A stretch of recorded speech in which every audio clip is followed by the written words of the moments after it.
Chapter 5. Rescued.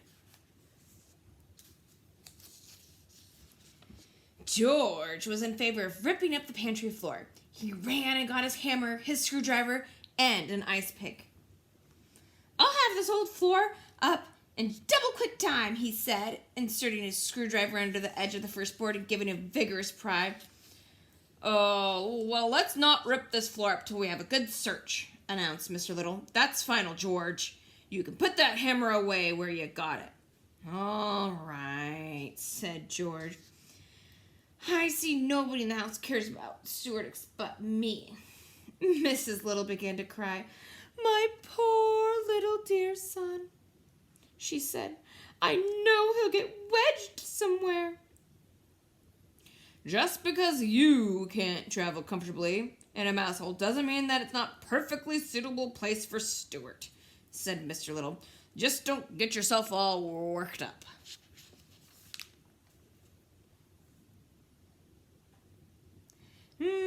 "Maybe we ought to lower some food to him," suggested George. "That's what the state police did when a man got stuck in a cave." George darted into the kitchen and came running back with a dish of applesauce. "We can pour some of this in, and we'll run it down to where he is." George spooned out a bit of the applesauce and started to poke it down in the mouse hole. "Stop that!" bellowed the Littles. "George, you'll have kindly let me handle this situation. Put that applesauce away immediately." Mr. Little glared fiercely at George. "I was just trying to help my brother," said George, shaking his head as he carried the sauce back to the kitchen. "Let's all call Stuart," suggested Mrs. Little. "It is quite possible that the mouse hole branches and twists about, and that he's just lost his way." "Very well," said Mr. Little. "I will count to 3, then we will all call, and then we will all keep perfectly quiet for another 3 seconds, listening for the answer." He took out his watch. Mr. and Mrs. Little and George got down on their hands and knees and put their mouths as close as possible to the mouse hole. They all called, "Stuart!"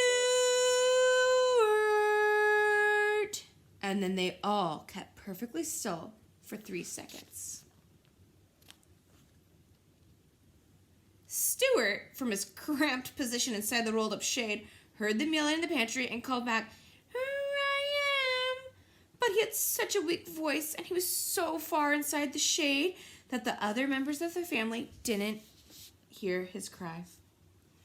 "Again," said Mrs. Little. 1, 2, 3. "Stuart!" It was no use. No answer was heard. Mrs. Little went up to her bedroom, lay down and sobbed. Mr. Little went to the telephone and called the Bureau of Missing Persons. But when the man asked for a description of Stuart and he was told he was only 2 inches high, and he hung up in disgust.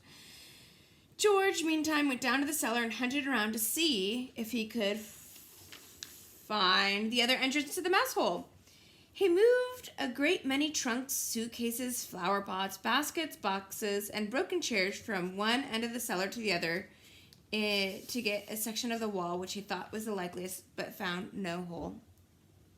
He did, however, come across an old discarded rowing machine of Mr. Little's, and becoming interested in this, carried it upstairs with some difficulty and spent the rest of the morning rowing. When lunchtime came, everyone had forgotten about breakfast. All 3 sat down to lamb stew, which Mrs. Little had prepared, but it was a sad meal, each one trying not to stare at the small, empty chair which Stuart always occupied right next to Mrs. Little's glass of water. No one could eat, so great was the sorrow. George ate a bit of dessert, but nothing else. When lunch was over, Mrs. Little broke out crying again, and she said she thought Stuart must be dead. "Nonsense, nonsense," growled Mr. Little. If he is dead," said George, "we ought to pull down the shades all through the house." And he raced to the windows and began pulling down the shades. "George," shouted Mr. Little in an exasperated tone, "if you don't stop acting like an idiotic fashion, I will have to punish you. We are having enough trouble today without having to cope with your foolishness." But George had already run into the living room and begun to darkening it. But showing his respect for the dead, he pulled a cord and out dropped Stuart out of the windowsill. "Well, for the love of Pete," said George, "look who's here, Mom." "Oh, it's about time somebody pulled down that shade," remarked Stuart. "That's all I can say." He was quite remarkably weak and hungry. Mrs. Little was so overjoyed to see him that she kept right on crying. Of course, everybody wanted to know how it had happened. "It was simply an accident that might have happened to anybody," said Stuart.